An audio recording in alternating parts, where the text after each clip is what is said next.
안녕하세요. 수업을 잘 보내시고요. 오늘 진도는 199페이지죠.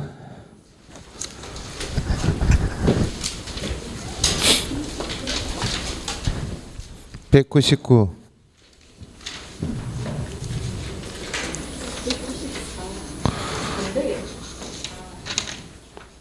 194페이지는 뭐 암기사항인데 195페이지 부동산 거래질서 교란행위 신고센터 밑줄 돼 있어요.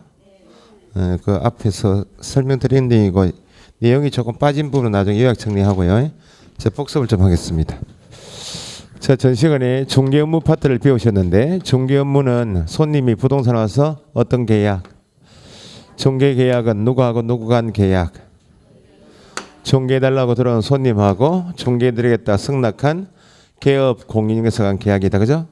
중개계약은 공인중개사법에 정하고 있는 중개계약의 종류는 일반 중개계약과 전속 중개계약이 있다. 그죠? 일반은 제한 없이 다수의 개업 공인중개사에게 맡길 수 있는 계약이죠. 전속은 특정한 개업 공인중개사 정하여 그 개업 공인중개사에 한하여 중개하도록 하는 계약이다. 현재 우리나라에서 많이 쓰고 있는 방식이 일반 중개 계약 방식이고 이 제도 단점이 있기 때문에 그 단점을 보완하기 위해서 쓴 제도가 전속이다. 배경을 이해하시면 암기사항이 주니까 그럼 일반 중개 계약의 단점이 어떤 단점이 있어서 그 단점을 보완하기 위해서 전속 중개 계약이면 어떤 규정을 두었는가 요거 정리하시면 돼요. 결국은 일반 중개 계약한 개업 공인중개사보다 전속 중개 계약한 개업 공인중개사에게 4가지 의무가 더 있다. 일반 중개계약은 다수하고 중개계약하지만 일일이 중개계약서 쓴다. 구두계약도 계약이죠. 불이익식 계약입니다. 계약 방식에 관계없이 성립되니까 구두계약을 하지만 의뢰인과 개업 공인중개사 간 분쟁이 발생돼도 해결을 위한 증거 기능을 못한다. 구두계약은. 맞아요? 전속 중개계약이면 이 단점을 보완하기 둔 제도이기 때문에 전속 중개계약이면 반드시 국토교통부령이 정하는 전속중개계약서에 의하여야 한다. 전속중개계약서에 의하여야 한다 말은 법에 정하고 있는 서식을 사용하여 작성해야 할 의무가 있다. 계약서는 왜 씁니까? 증거로 남기라 그 말이죠. 이 단점을 보완하기 위한 제도가 전속이기 때문에 그럼 몇 년 보존해야 한다? 3년 보존. 지금 중개계약부터 중개업무 파트죠. 그럼 전속 중개 계약서에 의하지 않거나 보존하지 않으면 제재가 뭐 업무 정지이다. 일반 중개 계약을 다수하고 했지만 다수의 개업 공인중개사에게 보수를 다 보장해 준다. 매도 의뢰인 A가 자기 소유 아파트 매매권을 갑을 B형에게 맡겼다. 다수하고 계약했지만 한 사람이 자기와 중개 계약한 다수한테 보수를 다 보장해 준다. 다수한테 다 보수를 보장해 주는 게 아니고 다수의 개업 공인중개사 중에서 가장 먼저 계약서를 쓴 한 사람에게만 보수가 보장될 뿐이고 자기의 보수가 보장 안 되니까 다른 개업 공인중개사보다 먼저 중개에서 계약서를 써야만 보수 보장되기 때문에 손님을 위해서 적극적으로 중개할 의무는 없고 다수가 경쟁으로 중개해서 계약은 이루어지지만 경쟁에서 이루어질 뿐이고 적극적으로 손님을 위해서 중개한 것이 아니니까 계약이 이루어져도 정상 가격 이하로 계약이 이루어질 가능성이 크다. 그럼 전속은 네 보수는 내가 보장해 줄게 그 말이죠. 경쟁적으로 중개할 필요가 없고 네 보수가 보장되는 만큼 손님을 위해서 적극적으로 수행토록 해도 불만이 없겠죠. 이거 기억이 안 나는 모양이다. 뭐 뒷꼭지가 안 그래도 서늘한데 명절날 어디 갑니까? 명절날 어디 가요? 어디 가는데요? 누가 가라 그랬어요? 국가에서 가지 말라 했는데 주민등록이 안 돼 있는 사람도 가족도 5명 모이지 말라고 돈만 가면 되지 사람 갈 필요가 없다는 거예요.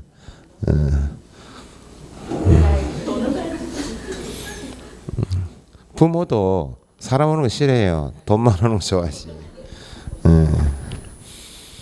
자, 그래서 전속 중개 계약하게 되면 일반 중개 계약한 개업 공인중개사보다 보수가 보장되는 만큼 적극적인 의무가 있다. 가장 중요한 게 매도 의뢰인과 임대 의뢰인과 전속 중개 계약을 했다. 개업 공인중개사 갑을 정해서 유효기간은 원칙 얼마인데요? 유효기간 3개월 한다. 달리 정할 수 있다. 2개월 약정할 수 있다 없다? 있다. 그럼 2달 내에 아파트 팔아달라고 내놨죠? 2달 내에 세입자 구해달라고 전속 중개 계약했다면 전속 중개 계약한 개업 공유회사가 가장 핵심적으로 해야 할 일이 매도 임대인과 중개 계약에서 확보한 중개 대상물이 있다면 대상물에 관한 표시사항이나 권리관계처럼 여러 정보를 누구한테 공개하라고. 매수인을 확보하고 있는 임차인을 확보하고 있는 부동산에서는 손님은 확보되어 있지만 물건 찾고 있겠죠. 물건을 확보한 전속 중개 계약한 개업 공유에서는 물건을 찾고 있는 다른 부동산에 볼 수 있도록 부동산 거래 정보망을 통하든지 또는 일간신문의 대상물에 관한 정보를 공개해야 할 의무가 있다. 정보를 공개한단 말은 내가 이런 조건의 물건을 가지고 있으니까 보시고 찾으시는 물건 맞으면 연락 주십시오. 공동중개하자 그런 취지죠. 그래서 혼자서 하는 것보다는 네가 보수가 매도 임대인과 전속 중개 계약했다면 네 보수는 네가 보장되니까 네가 가지고 있는 물건에 관한 정보를 찾고 있는 소장한테 내놔야 한다. 며칠요? 7일 이내에 대상물에 관한 정보를 망 또는 일간신문에 공개되고 공개했다면 공개한 내용은 물건 내놓은 매도 임대인에게 공개한 내용을 통지해야 되죠. 며칠? 공개할 때는 7일 걸리고 공개한 자료는 지체 없이 의뢰인에게 통지해야 한대. 다만 손님이 물건 내놓으면서 내 물건은 네한테만 맡기겠는데 내 물건은 다른 부동산에 돌리지 마라, 내놓지 마라라고 비공개 요청할 수 있다 없다? 비공개 요청을 받으면 공개해서는 안 되죠. 비공개 요청이 없으면 며칠? 7일 이내에 정보를 공개되고 공개한 때 주어지면 공개한 내용 문서 통지는 지체 없이. 공개는 사람을 공개하는 겁니까? 물건을 공개하는 거야?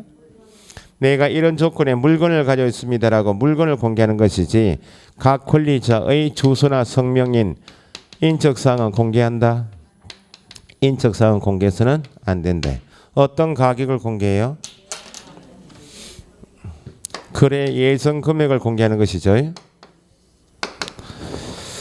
자, 이렇게 정보를 공개한다는 말은 찾으시는 물건이 맞으면 연락 달라 그 말이니까 전속 중개 계약한 의뢰인은 한 사람의 직에서 맡겼다면 물건 내놨다고 통지는 받았는데 그 다음에 자기가 맡긴 2달 내에 매매 계약이 이루어질지 임대차 계약이 체결될지 궁금하겠죠. 그럼 이 중에 1회 이상 일전에 통지해드린 내용대로 다른 부동산에게 내놓고 있으니까 연락이 와서 어떻게 중개물을 하고 있는지 중개무 처리 상황을 또박또박 적어서 문서로 통지해야 한다. 그죠?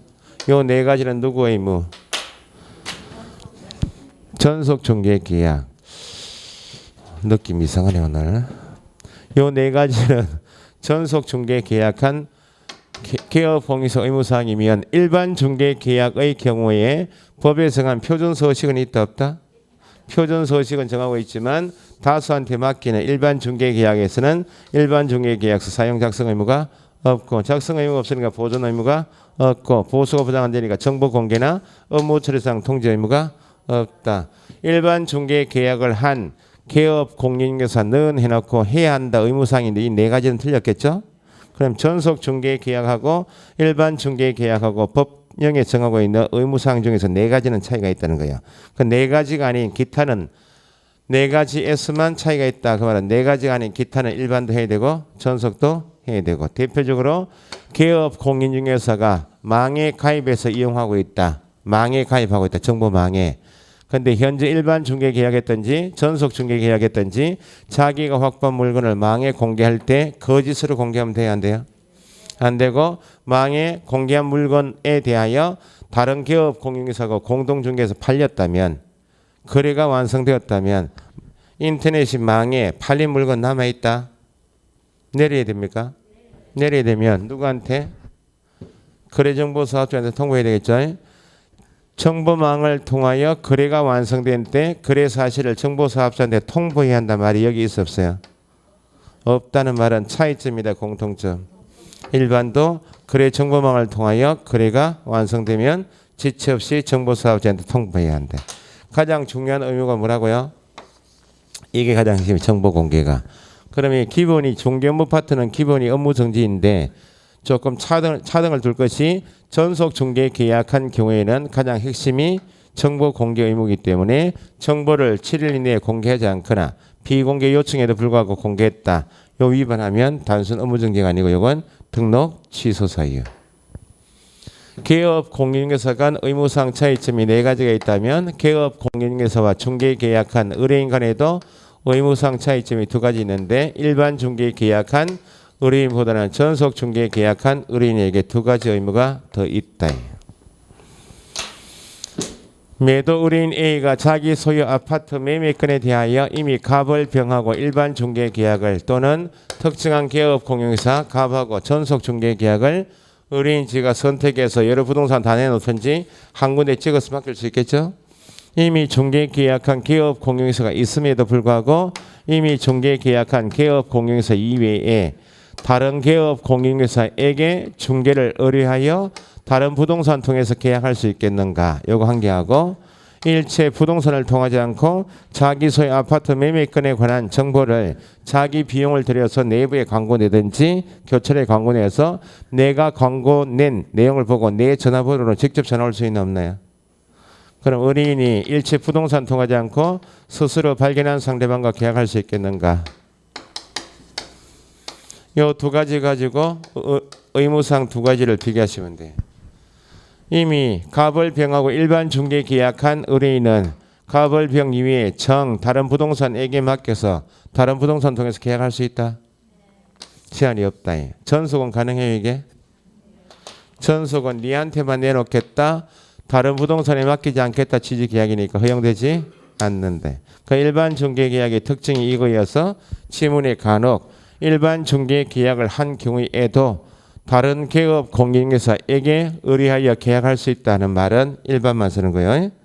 2번째는 의뢰인이 일체 부동산을 일체 통하지 않고 자기 비용으로 광고 내고 차던 손님과 계약할 수 있겠는가? 일반. 전속.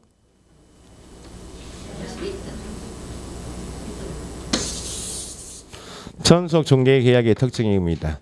특정한 부동산 정해서 계약했는데 다른 부동산 통해서 계약하는 것은 위반이지만 일체 전속 중개 계약한 소장을 통하지 않고 자기가 직접 발견한 상대방과 계약하는 것은 가능하다.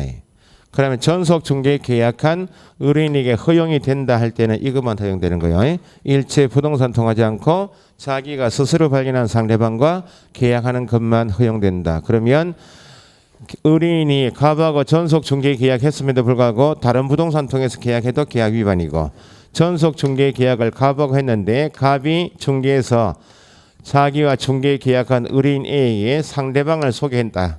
상대방을 소개받은 의뢰인이 소개해준 개업 공인중개사를 배제하고 직접 계약했다. 이렇게 나오면 개업 공인중개사의 소개로 알게 되었다 나오면 답은 의뢰인 G가 스스로 발견한 상대방과 계약한 것이 아니니까 배제하고 계약해도 계약 위반이죠. 전속 중개 계약의 경우 이 2가지는 계약 위반이면 전속 중개 계약한 개업 공인중개사에게 위약금 지불 의무가 있다 없다? 위약금을 지불해야 한다. 근데 일반 중개 계약은 이게 허용되니까 계약 위반한 거 아니죠? 위약금 지불 의무가 없고 이 2가지는 일반하고 전속이 공통으로 가능한데 그래서 가능해서 위약금을 지불하는 것은 아닌데 전속 중개 계약을 하면 일반보다 4가지 의무가 더 있고 4가지 중에서 정보 공개할 때 비용 들어요. 인터넷에 물건 올리거나 일간신문에 광고 낼 때나 문서 통지할 때 비용 들죠. 일반 중개 계약은 이런 의무가 없다는 말은 비용 발생이 없으면 전속 중개 계약의 경우에도 의뢰인이 스스로 발견한 상대방과 계약할 수는 있지만 개업 공인중개사가 정보 공개할 때나 문서 통지할 때 소요된 비용이 있다 없다? 소요된 비용은 지불해야 한다. 의뢰인은 시작하고 위약금을 지불해야 한다. 소요된 비용을 지불해야 한다 나오면 어떤 계약을 한? 전속 중개 계약을 한 의뢰인에게만. 그 위약금은 얼마 줄 것이고 소요된 비용 얼마 줄 것인가?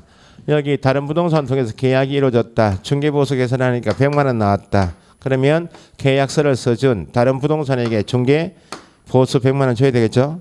A는 갑과의 전속 중개 계약도 위반했으니까 얼마?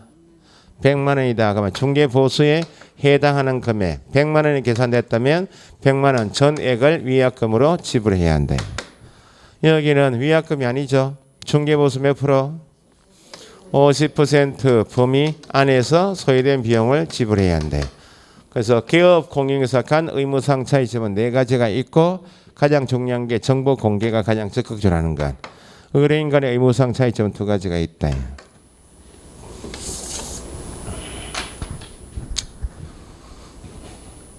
복습을 해야 되나 계속?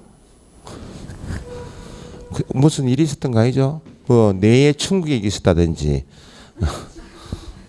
이 부분이 어려운 부분은 아닌데.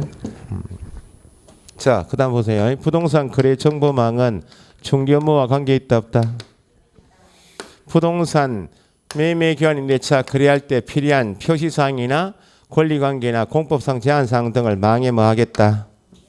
망에 공개하겠다 말은 다른 부동산하고 공동중개하라 그 말이죠.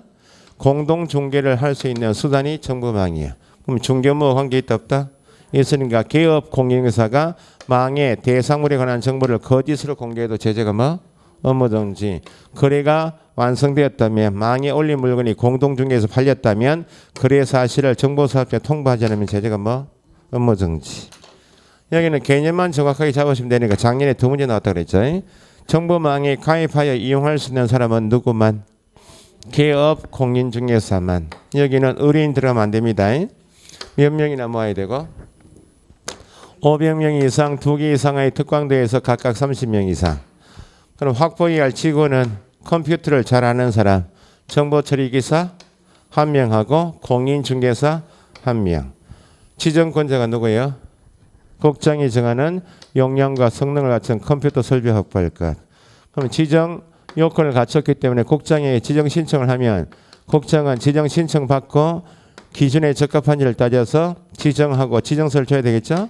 신청 받은 날로부터 30일 이내 지정 기준에 적합하면 지정하고 지정서 주고 지정을 받았다면 망의 이용 및 정보 제공 등에 관한 운영 규정을 정하여 누구 승인을?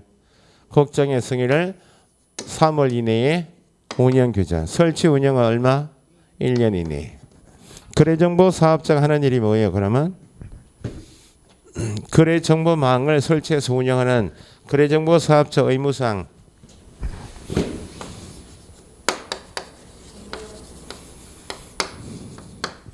망의 기능이 컴퓨터 설비 확보하고 가입하고 있는 개업 공인중개사가 이 물건 좀 올려달라 그러면 올려주는 게 핵심이야. 그럼 오로지 누구로부터? 가입하고 있는 사람이 개업 공인중개사이기 때문에 개업 공인중개사로부터 공개 의뢰 받은 정보에 한하여 공개되고 개업 공인중개사로부터 의뢰받은 정보와 다르게 공개하거나 차별적으로 공개하면 안 되죠. 거래정보 사업자의 가장 핵심은 정보 공개해주는 것이고 오로지 개업 공인중개사로부터 공개 의뢰받은 정보에 한하여 공개.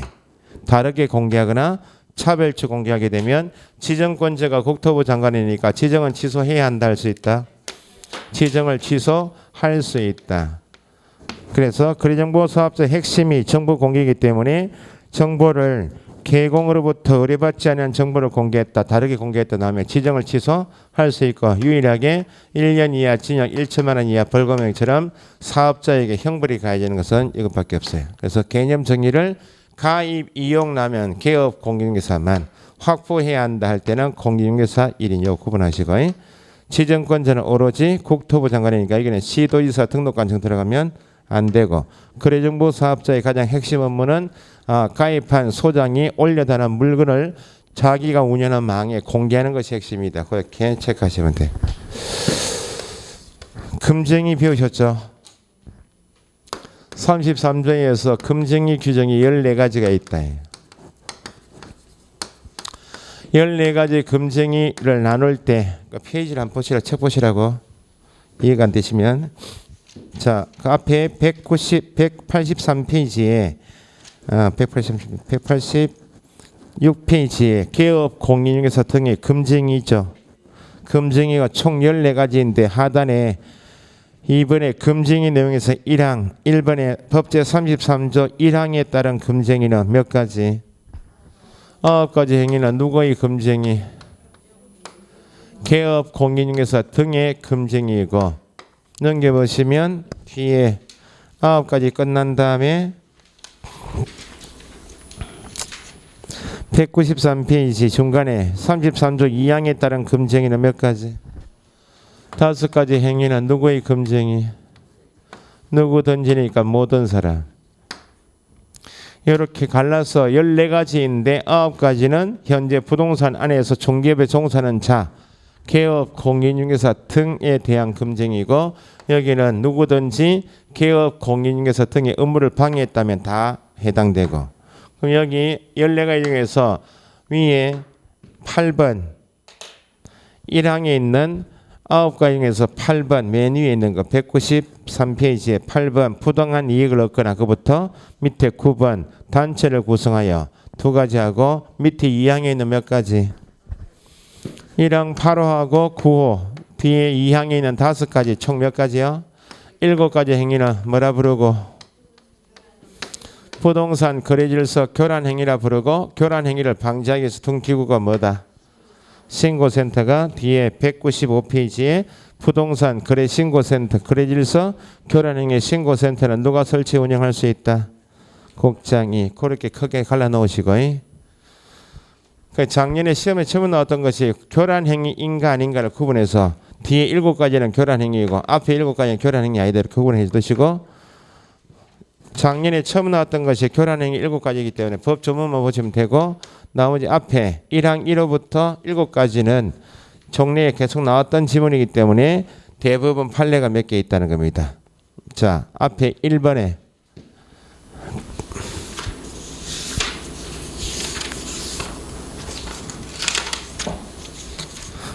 (186페이지) 1번에 금쟁이 규정은 하지 마라 규제하는 내용이기 때문에 정확하게 어떤 행위가 금쟁인지 이걸 꼭 체크하시는 게 1, 2월 달 공부예요. 확대 해석하면 안 되니까 1번은 뭐에 대하여 어떤 업을 금지해요? 중개 대상물에 대하여 어떤 업을? 매매를 업으로 하는 행위는 금쟁이다.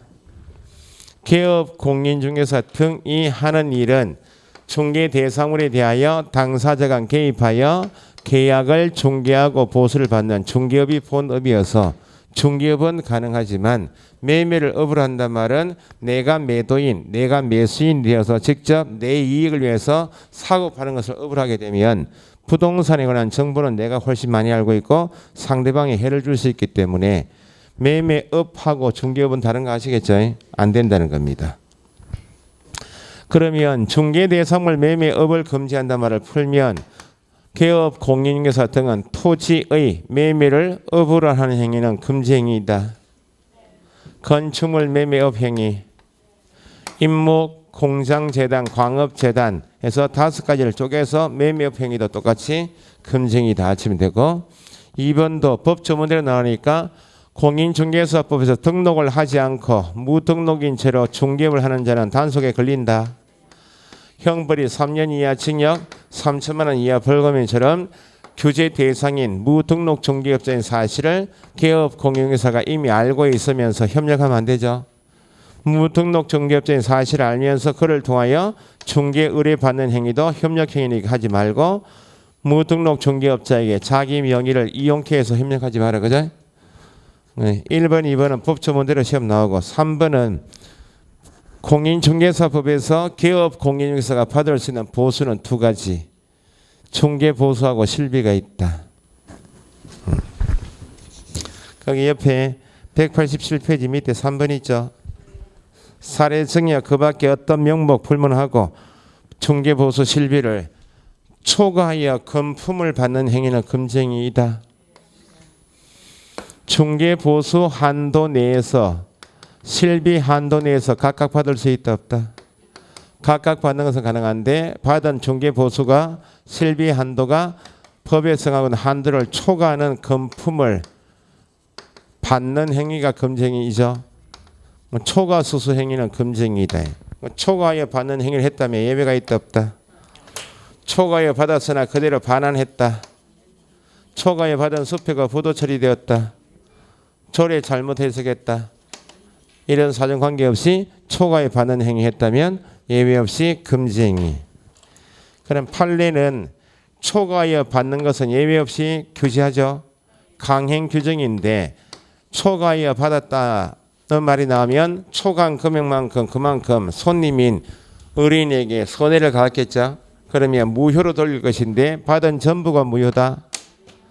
받은 전부가 무효가 아니고 초과하여 받은 부분은 강행 규정 위반 무효니까 부당이득 반환도 하고 처벌도 되죠.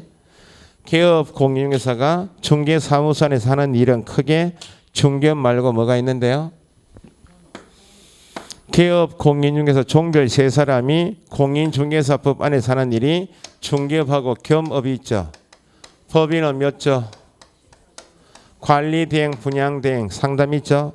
겸업은 뭐가 아니므로 중개업에 해당하지 않으니까 겸업에 대한 보수는 중개보수 한도가 적용되지 않으니까 겸업은 금쟁이 있다 아니다? 아니 있다. 4번은 중개대상물 매매 교환 임대차 거래할 때 중요사항이면 매매 교환 임대차 계약을 중개할 때 중요사항이면 정확하게 설명하도록 하고 있는데 짜고 숨겼다, 기망했다, 유포 조작처럼 거짓된 언행을 하여 중개 의뢰인의 판단을 그르치게 하는 행위는 예외가 없다. 그럼 중개대상물 종료사항에 대해서 거짓말하여 판단 그르치게 한다는 말은 중개대상물이 개발 제한 구역으로 결정되었다. 종료사항입니까 아닙니까? 그린벨트를 물겨서 조건이 가격은 떨어지고 거래가 이루어지지 않는 물건인데 그러한 사실을 모르는 매수 중개인에게 비싼 값에 전매할 수 있다고 기망한 것. 거짓말했죠. 키워드가 개발 제한 구역 결정, 공법상 제한사항이고 중요사항인데 기망 나면 사후에 해당되는 거짓된 은행이니까 금증 위반. 매도인이 부동산 와서 내놓은 가격, 매도 의뢰 가격은 매수인에게 중요하다. 그러면 매도인이 내놓은 가격이 얼마입니다라고 매수인에게 정확하게 설명하고 합의를 중개해줘야 되는데 매도인이 내는 가격이 4억이다. 4억 원인 사실을 매도인과 짜고 매수인에게 숨긴 채 무척 높은 가격 4억 5천에 팔고 차익을 취득한 행위는 여기서 키워드는 매도 의뢰 가격도 중요사항이다. 짜고 숨겼다는 거짓말 했죠. 그래서 개발 제한 구역 결정 키워드가 기망하였다. 사후 위반. 가격도 중요사항인데 짜고 숨긴 채 넣으면 사후 위반이다. 그죠? 그 다음에 5번, 6번, 7번은 다른 과목에서 금지하고 있기 때문에 우리 법에서도 금지한다. 그렇게 배우시라고 했어요. 5번은 주택법에서 일체 청약 예금 정서인 입주자 저축 정서는 거래가 돼요. 청약 통장은 거래가 안 된다라고 주택법에서 양도를 일체 금지하고 있으니까 거래가 안 되니까 알선 중개도 금지해야 되겠죠. 그러면 우리 법에서도 당연히 공인중개사법에서도 당연히 입주자 저축 정서는 여기서 금지하는 것처럼 양도 금지, 알선 금지하고 있어야 되겠죠. 그러면 청약 통장은 언제 필요한 통장이요? 뭐 할 때 필요한 거요? 아파트 분양받을 때도 필요하고 임대주택의 임차인 자격을 심사할 때 그 지역에 몇 년 거주했는지 통장을 가지고 있는지 통장을 가지고 몇 회 불입했는지 그걸 다 따져서 공공임대주택 중에 임차인 자격을 심사하는 기준이 청약 통장이야. 그래서 우리 법에서는 청약 예금 정서인 입주자 저축 정서를 양도할 선이 금지된 부동산 분양 임대 관련 정서라고 표현하고 분양 임대 관련 정서는 주택법을 이야기하면 뭘 말하는 것이고 입주자 저축 정서니까 일제 손대지 못하도록 금지하고 있죠. 개업 공인인사 등이 매매 교환을 중개해도 금지이고 매매를 업을 해도 금지이다. 통장 가진 사람이 동호수 추첨하는 날 신청하여 당첨이 된 특정 동호수에 대해서 분양 계약을 하게 되면 뭐라 부르고 분양권은 특정된 동호수가 지정되었죠. 완성되기 전이어도 이거 매매할 수 있다 없다. 이건 5호에서 금지하고 있는 입주자 저축 정서처럼 분양 임대 관련 정서는 아니 있다.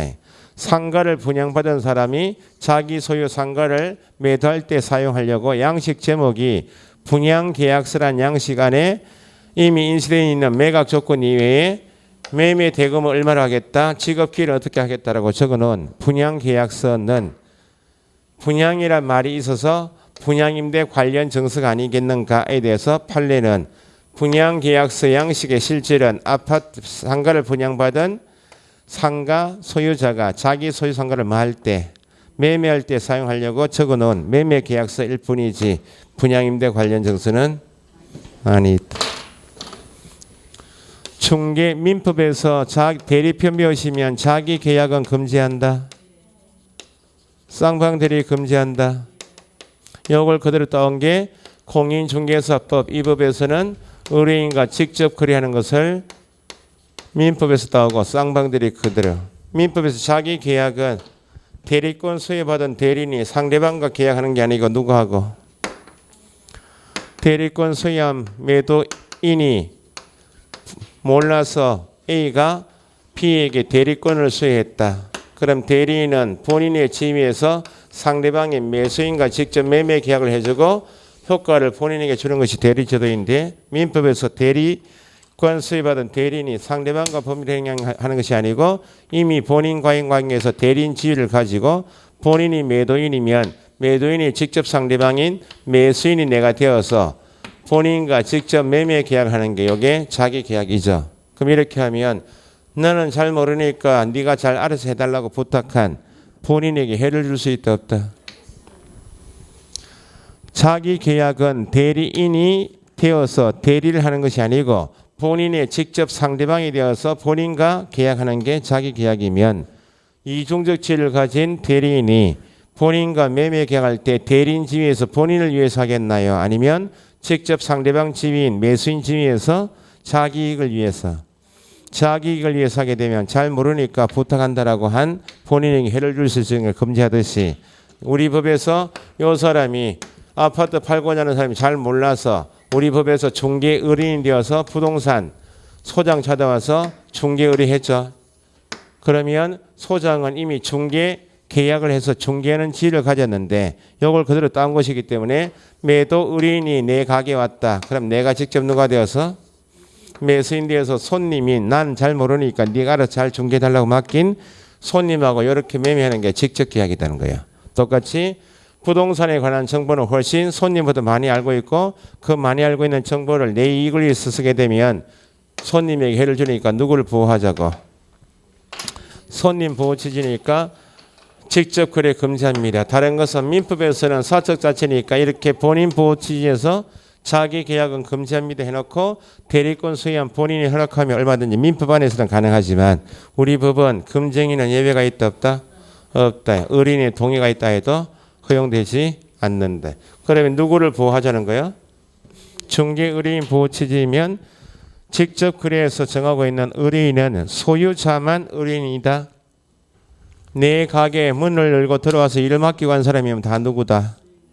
소유자가 들어와서 일을 맡겨와도 의뢰인이고 소유자로부터 대리권 소유받은 대리인이 와도 의뢰인이고 위임 계약을 하여 사무처리 위탁받은 수임인도 내 가게에 들어와서 일을 맡겨간 사람은 다 의뢰인이므로 소유자인 의뢰인과 직접 거래하는 것만 금지하는 게 아니고 대리인인 의뢰인과 거래해도 걸리고 수임인인 의뢰인과 거래해도 걸린다. 그죠?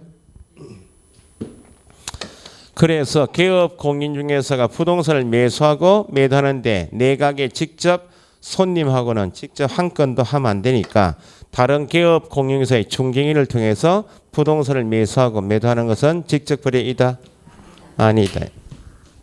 부동산 등기법에서 미등기 전매 행위는 가능하다. 미등기 전매 행위는 가능하다.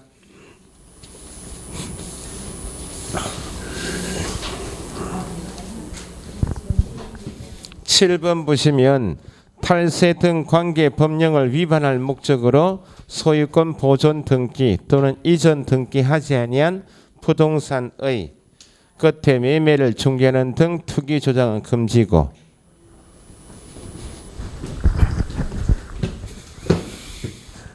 부동산에 대하여 갑하고 을하고 매매 계약을 합니다. 3억 원에 매매 계약을 하게 되는 일반적인 매수인은 3억 원을 조달할 계획이 다 섰기 때문에 매매 계약하겠죠. 그런데 얘는 매매 계약을 했지만 3억 원을 조달할 자력이 없어요. 돈이 없는데 매매 계약한 수단이 있겠죠. 계약금 3천만 원 걸어놓고 매매 계약을 한 다음에 자기 명의로 등기 받지 않고 다시 부동산에 대하여 병하고 매매 계약을 하고 등기는 최초로부터 이렇게 넘길 목적이에요. 갑을 병에서 을이 중간자죠. 자기 명의 등기를 생략하고 중간 생략 등기를 해서 그 말은 등기했나요 안 했나요? 미등기인 채로 다시 팔죠. 미등기 전매를 하더라 그 말입니다. 그 미등기 전매한 중간자의 목적이 뭐예요? 탈세 목적이니까 탈세 목적인 이전 등기하지 않고 다시 파니까 이건 부동산 등기특별조치법에서 규제할 수밖에 없죠. 다른 법에서 이미 탈세 목적인 미등기 전매를 규제하고 있기 때문에 탈세 목적인 미등기 전매를 중개하면 투기 조장이다. 이 정도 하죠. 분위기가. 자, 올 진도는 199페이지 확인 설명부터 할게요. 그러니까 1, 2월 달에 공부를 다른 과목 내용을 지금 5번 주택법에서 입주자 저축정수는 금지합니다. 민법에서 자기계약 쌍방들이 금지합니다. 부동산 등기특별조치법에서 탈세 목적인 미등기 전매 중개는 미등기 전매를 금지한 내용은 다른 과목을 한번 더 들으시고 하면 내용이 쉬우니까 이해가 안 되는 부분은 당연히 체크해 놓으시고 오해 복습은 조금 하신다. 중개사법 복습을 하시고 따라오셔야 돼요. 왜냐하면 갈수록 민법 개론 공법은 내용이 3, 4월 되면 더 깊어지고 우리 과목은 더 깊어질 건 없어요.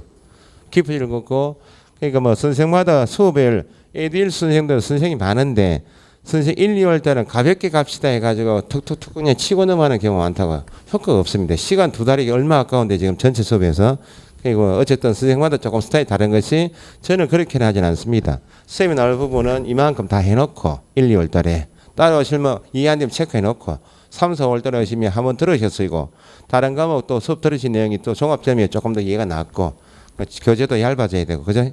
견디시라고. 제 강의가 처음에 다른 강의 듣다가 오시면 들으시면 양이 공부량이 많답니다. 1, 2월 달부터 양이 많을 수밖에 없죠. 어차피 시험에 나올 부분은 처음부터 다져가 나가야죠.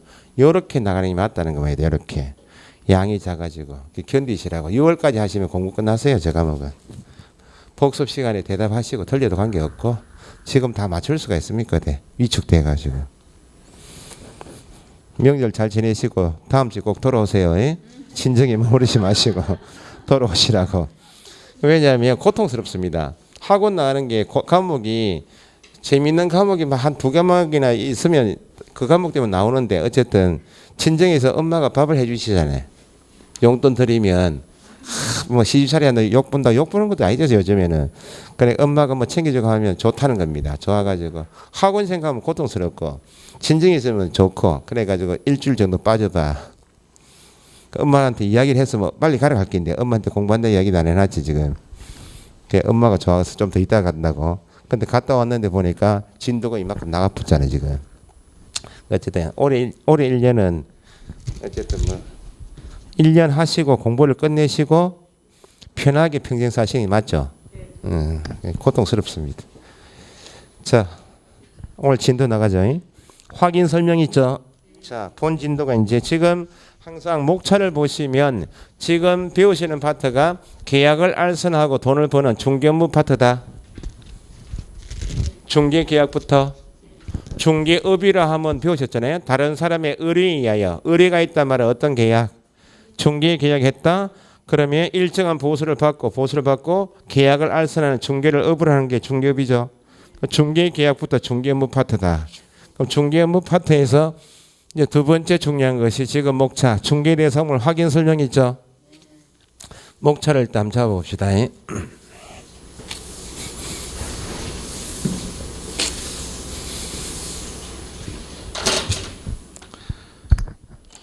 자, 중개 계약을 했기 때문에 손님하고 소장 간에 중개 달라고 계약을 했기 때문에 본격적으로 중개를 해야 되겠죠. 중개를 하는 핵심은 매도 임대인이 부동산에 와서 내놓은 물건이 있다 없다. 매도인이 왔다 임대인이 왔단 말은 물건을 가진 사람이기 때문에 매매 계약을 중개해달라고 내놓고 하고, 임대인이 왔다 그 말은 세입자 구해달라고 물건 내놓고 갔다 그 말이죠. 그럼 물건을 확보했다면 개업 공인중개사가 중개를 해서 보수를 받으려면 자기가 확보한 물건을 등기부나 대장이나 토지 이용 계획 확인처럼 각종 공적인 장부, 공부를 통하여 조사 확인해야 되겠죠. 확인한 자료를 가지고 손님을 데리고 현장 안내하고 설명해야 되겠죠. 그 확인 설명이 중개 업무의 핵심입니다. 그럼 확인 설명들은 손님이 소장이 설명한 조건이 마음에 들면 뭐 하자고? 계약합시다 하면 그때 매매 계약이 체결되면 매매 계약서, 임대차 계약이 체결되면 임대차 계약서는 거래 계약서 작성해야 되겠죠. 민법에서는 구두 계약도 가능하다. 가능한데 공인중개사법에서는 민법에서는 당사자 계약 방식을 합의해서 구두를 합시다. 니하고 내가 친구인데 해도 관계없는데 구두 계약을 하다 보니까 계약은 체결되었지만 후일 분쟁이 발생되니까 해결을 위한 정규기능을 못하니까 부동산을 통해서 계약할 때는 소장이 중개에서 계약이 이루어지면 반드시 계약서 작성하고 손님에게 교부하고 보존해야 되겠죠. 그러면 민법에서는 당사자 간 합의해서 서면 계약할 수도 있다 없다? 서면 계약하겠죠. 서면 계약하고 당사자 도장 찍고 한 통씩 보관하면 되죠. 그런데 부동산 개업 공인중개사를 통하게 되면 민법처럼 거래 계약서만 쓰는 게 아니고 부동산을 하는 소장을 통해서 설명을 들은 내용을 가지고 합의가 이루어졌기 때문에 공인중개사법에서는 내가 확인 설명한 내용이 이렇습니다. 제가 설명드린 내용에 따라서 합의가 되어서 계약서 쓰는데 혹시 추후에 제가 확인하여 설명한 조건과 나중에 실제 사용해 보니까 소유해 보니까 내용이 달라서 손해가 발생될 수 있다 없다? 그 경우에 대해서 제가 계약을 체결시키기 위해서 설명드린 내용 그대로 적어드리겠다. 그것이 확인 설명서예요. 그래서 요 내용과 적어드린 내용과 추후에 상황이 달라서 누수가 심하다, 물건에 하자가 있으면 요 확인 설명서를 근거로 해서 나한테 배상 청구하십시오라고 공인중개사법에서는 거래계약서만 작성해서 교부할 것이 아니고 개업 공인중개사가 확인 설명한 내용을 그대로 적어주는 확인 설명서도 작성 교부 보존해야 되고, 그래서 예상과는 달리 확인 설명한 내용과 추후에 달라서 재산상 손해가 발생될 수 있다 없다? 그러면 소장한테 배상 책임은 있는데 배상 능력이 없으면 손님이 보호가 안 되니까 이미 등록 절차에서 배우신 것처럼 중개 업무를 개시하기 전에 뭘 해놨다? 손해배상 책임을 보장하기 위해 보정 설정 들어보셨나요? 혹시 내가 그 당시 나중에 발생될 수 있는 손해배상 책임이 발생되었는데 나한테 배상 능력이 없을 수도 있기 때문에 혹시 그 경우에 대해서 법에 따라서 보증보험이다 공제에 가입하는 것처럼 보증이 설정되어 있습니다라고 당사자에게 설명하고 가게에 게시되어 있는 증서에 있죠. 사본을 교부해야 한다. 이 대가로 받는 것이 뭐다? 중개보수요. 그러면 중개 계약을 배우셨고 지금 남은 진도가 지금 확인 설명부터 계약이 이루어지면 작성 교부 보존하고 그 다음에 손해배상 책임의 보장에 관한 사항을 설명하고 교부한다. 계약서하고 설명서는 왜 씁니까? 증거로 남겨라. 그 말은 후일 분쟁이 발생될 수 있다 없다? 있다. 그러면 부동산을 통해서 계약한 손님 입장에서 보면 소장 네가 한 일이 잘못되면 네가 책임져야 되니까 소속도 중개무 수행할 수 있나 없나요? 있죠. 그래서 앞에 인장 등록해야 한다 들어보셨죠? 중개 행위에 사용할 인장을 등록하는 이유는 네가 한 일이 잘못되면 네가 다 책임져야 되니까 서명 및 날인할 때 사용할 인장을 등록하라 그 말 아니야? 그럼 계약서 설명서를 썼다면 내가 일한 것이 잘못되면 소속 내가 한 일이 잘못되면 내가 책임지겠습니다라고 서명 및 날인도 해야 되겠죠. 크게 지금 중개계약부터 보수를 받기 위한 업무가 확인 설명이 가장 중요하고 계약이 체결되었습니다 하면 작성 교부 보존하고 서명 날인 이게 핵심이에요. 그러면 확인 설명을 해야 한다 요 지문 나오거나 작성 교부 보존해야 한다 요 지문 나오면 반드시 따져서 체크하실 게 설명을 해야 할 사람은 의무자는 누가 해야 되는가?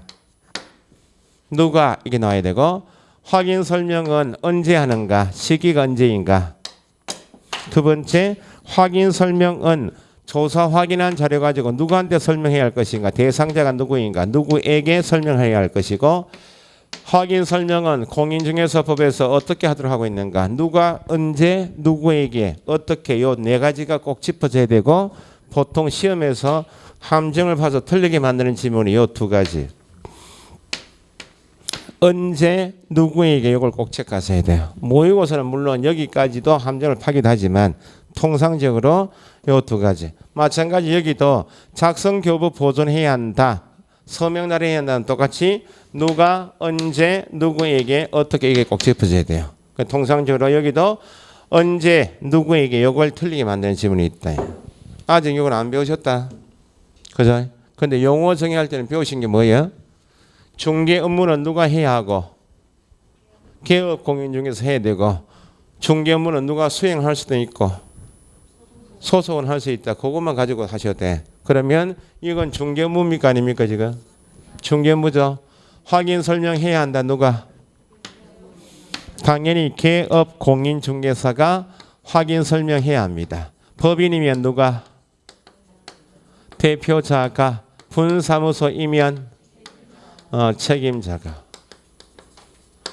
확인 설명을 해야 한다. 의무 나오면 개업 공인중개사가 해야 합니다. 법인의 경우 나오면 대표자가. 법인의 분사무소는 하면 책임자가. 그래서 소속 공인중개사를 잘 혼돈하신다는 겁니다. 소속 공인중개사는 소장이 아니죠. 근데 공인중개사로 소속되어 있기 때문에 소장이 지금 토지 매매권을 이미 중개하고 있다. 지금 부동산에 의뢰 들어온 게 상가 임대차권이 또 들어왔다. 소장이 두 군 다 할 수가 없으니까 그 상가 임대차권도 누가 확인 설명해야 하는데 소장이 해야 되는데 소장이 혼자 버거우니까 누구는 소속은 대신 확인 설명할 수 있다 없다? 의무자는 아니다는 겁니다. 해야 한다 나면 개업 공인중개사만. 확인 설명하는 목적은 여기까지 가자 그 말 아니야? 계약서를 쓰고 보수받을 목적이니까 확인 설명하는 시기는 계약 체결 전까지 하는 겁니까? 계약 체결 후? 다른 거 없고 확인 설명하는 목적은 합의를 시켜서 계약서 쓰고 보수받을 목적이면 계약서를 쓰기 위해서 하는 게 확인 설명서 아니에요? 확인 설명? 그러면 민법으로 표현하게 되면 언제 하게 되면 매매 교환 임대차 계약인 거래 계약이 체결되기 전까지 하는 것이 확인 설명이다. 요거 민법 표현이고 요걸 공인중개사법으로 바꾸면 개업 공인중개사는 거래 계약이 매매 교환 임대차 계약이 체결되도록 도와주는 거죠. 거래 계약을 중개하죠 지금. 거래 계약을 중개했는데 계약이 체결되기 전이다. 그 말은 그 중개 업무가 완성되었어요. 중개가 완성되기 전까지 하는 것이 확인 설명입니다. 그러면 대상물을 각종 공적인 정보를 통해서 조사 확인하거나 실제 현장 답사 통해서 누가 점유하고 있는지 조사 확인한 자료 가지고 누구에게 설명하겠는가?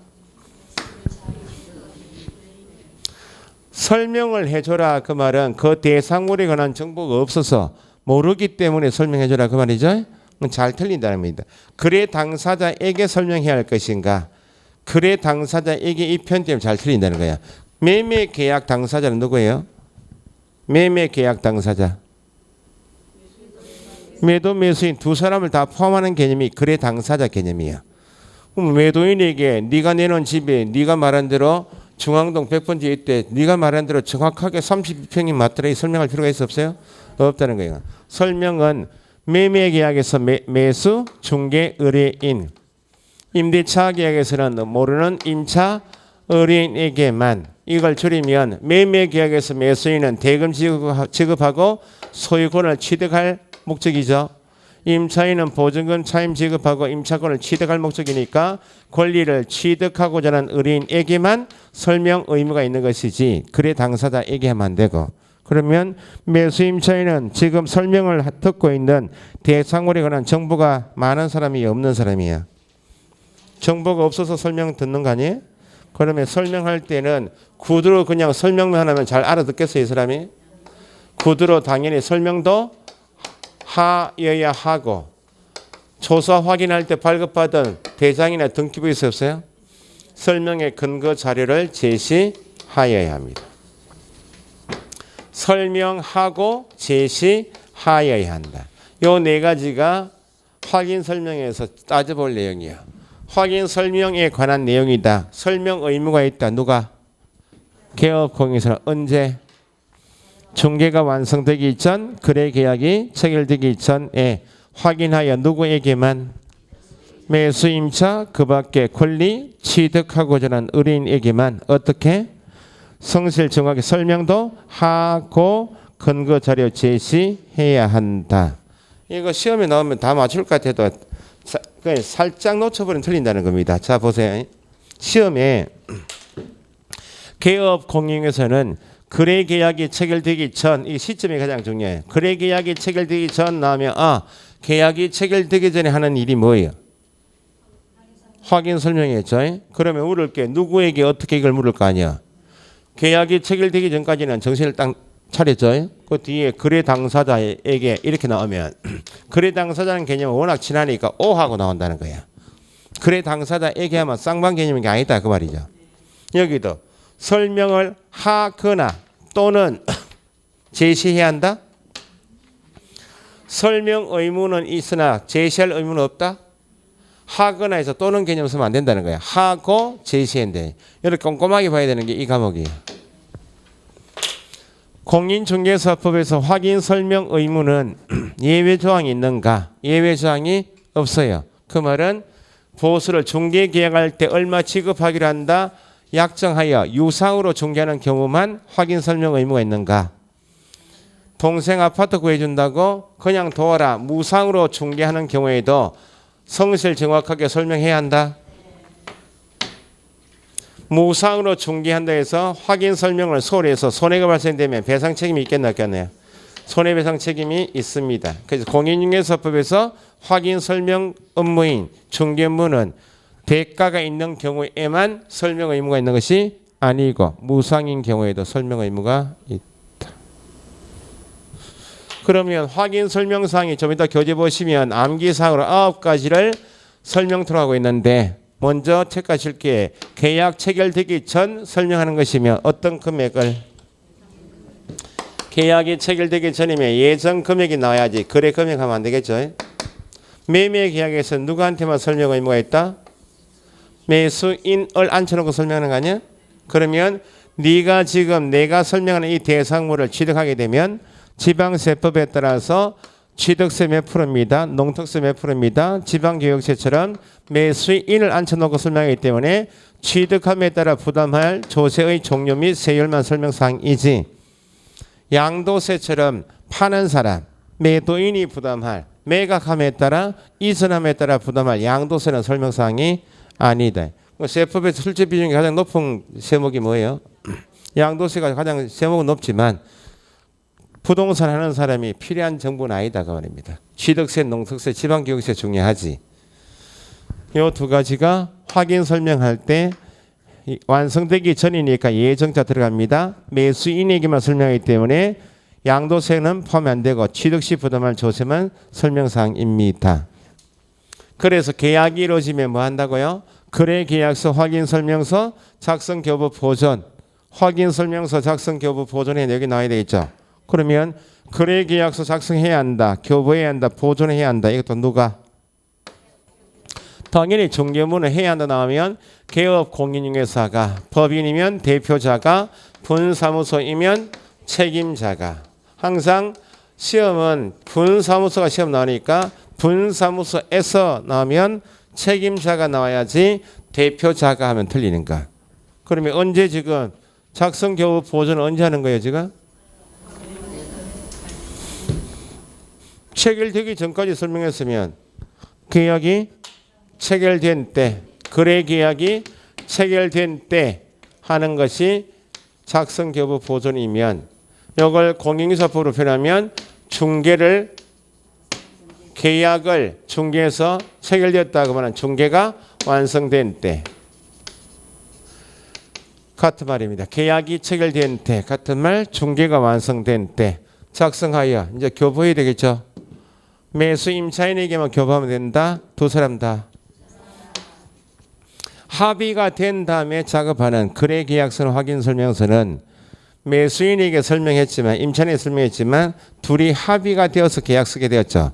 그 나중에 소장이 합의가 되면 내일 계약 쓸 때 매도인한테는 주민등록증과 인감도장 가져 놓으시라 하죠. 둘이 앉혀놓고 확인 설명한 내용을 다시 확인시킨다는 합의한 내용을. 그래서 거래 당사자에게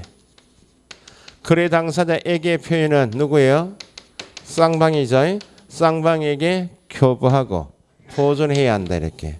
그러면 계약서하고 확인설명서 왜 쓴다고요? 왜 계약서 씁니까? 계약서를 왜 쓴다고? 증거로 남겨야 될 거 아니야? 그러면 계약서를 쓴다는 말은 누군가는 나중에 분쟁이 발생될 수 있으니까 책임을 져야 되겠죠. 서명 및 날인해야 되겠죠. 서명 및 날인은 왜 한다고요? 책임을 질 사람이 누구인가를 명확히 해둬라 그 말이죠. 그러면 부동산 통해서 계약했다면 서명 및 날인은 개업 공인에서는 반드시 서명 날인해야 되겠죠. 법인이면 대표자가, 분사무소이면 누가? 책임자가. 그런데 중개물을 이 확인 설명을 개업 공인인사가 단독으로 확인 설명하여 계약이 이루어졌다. 그러면 추후에 사고가 발생되어서 재산상 손해가 발생되어도 누가 책임지면 돼요? 소장만 책임지면 되죠. 개업 공인인사 갑 가게에 을 소속 공인인사가 있었다고. 소속이 중개물을 하지 않고 개업 공인인사가 단독으로 중개했다고. 그러면 책임은 누가 지면 되고? 야만 책임지면 되죠. 소속이 있으면 무조건 서명 및 날인하는 거야? 이전에 모든 거래계약서이든 확인설명서이든 개업 공인중개사의 종별 몇 사람?